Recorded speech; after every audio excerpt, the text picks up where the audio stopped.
नमस्कार, next 9 news nation देख रहे हैं आप। मैं आपके साथ शशांक उपाध्याय। तो पीएम मोदी ने एक ऐसी चाल चली है कि अब चीन चारों खाने चित हो गया है और चीन के पसीने छूट गए हैं। जी हाँ, चीन के शी जिनपिंग के पसीने छूटते हुए दिखाई दे रहे हैं और लगातार उसकी नज़र भारत की इस वार्ता पर बनी हुई है, इस प्लानिंग पर बनी हुई है। चलिए आपको बताते हैं कि क्या ऐसी चाल पीएम नरेंद्र मोदी ने चल दी है जिसके बाद चीन के होश उड़ गए हैं, चीन फाख्ता हो गया है और अब चीन के गले की हड्डी बन के जा रहा है ये इंडिया का प्लान। चलिए सिलसिलेवार तरीके से पूरी खबर आपको बताते हैं। फिलहाल सबसे पहले हमारे चैनल को सब्सक्राइब करें ताकि लेटेस्ट अपडेट आप तक जल्द से जल्द पहुंच सके। भारत और ऑस्ट्रेलिया के बीच 2+2 मंत्री स्तरीय वार्ता पर चीन की पैनी नजर है।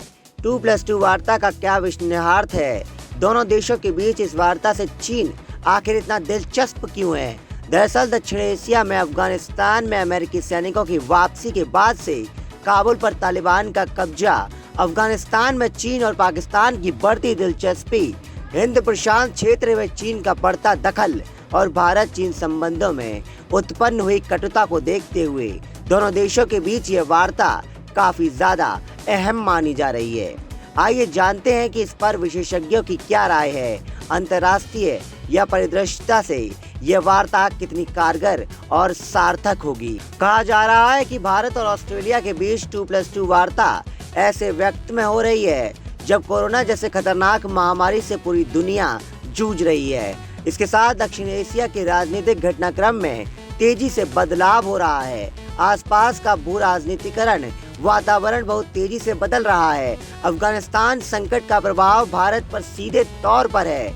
अफगानिस्तान से अमेरिकी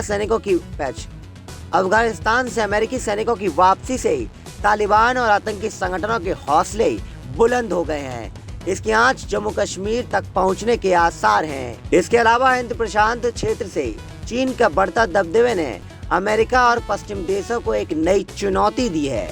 ऐसे में भारत और ऑस्ट्रेलिया के बीच वार्ता को एक सकारात्मक कड़ी के रूप में देखा जाना चाहिए। दोनों देशों के लिए 2+2 संवाद द्विपक्षीय रक्षा व रणनीतिक संबंधों को और मजबूत करने के लिहाज से सार्थक रहा है, खासकर तब जब हिंद प्रशांत क्षेत्र में चीन की बढ़ती आक्रामकता को देखते हुए इस क्षेत्र में सहयोग और बढ़ावा देने पर चर्चा हुई हो। हाल में चीन और भारत के बीच संबंधों में तनाव बढ़ा है, उससे यह संवाद सार्थक है। उन्होंने कहा कि चीन, पाकिस्तान और तालिबान के त्रिकोणीय संबंधों ने भारत के समक्ष एक बड़ी चुनौती पेश की है। भारत को अब एक नई रणनीति के साथ इससे निपटना होगा। अफगानिस्तान में अमेरिका सैनिकों की वापसी के लिए तालिबान का काबुल पर कब्जे के बाद एक विचित्र स्थिति पैदा हो गई है। इस घटना में महाशक्ति अमेरिका की क्षमता पर भी सवाल उठाया गया। उसकी वापसी को लेकर चीन ने भी मजा लिया था।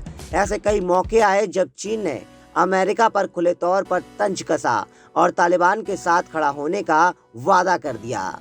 वहीं ये भी कहा जा रहा है कि ऐसी स्थिति में क्वाड की प्रासंगिकता पर सवाल उठने लगे हैं। ऑस्ट्रेलिया और भारत क्वाड या क्वाड्रिलेटरल गठबंधन का हिस्सा हैं। क्वाड के अन्य दो सदस्य अमेरिका और जापान हैं। इस संगठन का एक अन्य मकसद हिंद प्रशांत क्षेत्र में चीन के बढ़ रहे दबदबे को सीमित करना है। अफगानिस्तान से अमेरिका की वापसी ने कहीं न कहीं क्वाड के लक्ष्यों पर भी सवाल खड़े किए। क्वाड का एक बड़ा लक्ष्य हिंद प्रशांत क्षेत्र को एक स्वतंत्र, खुला और समावेशी सुनिश्चित करने की दिशा में काम करने का है। अमेरिका के इस स्टैंड से क्वाड के संकल्प पर प्रश्न चिन्ह खड़े हो गए हैं। उन्होंने कहा कि पिछले कुछ वर्षों में भारत और ऑस्ट्रेलिया के बीच समुद्री सुरक्षा, रक्षा और सैन्य सहयोग बढ़ा है।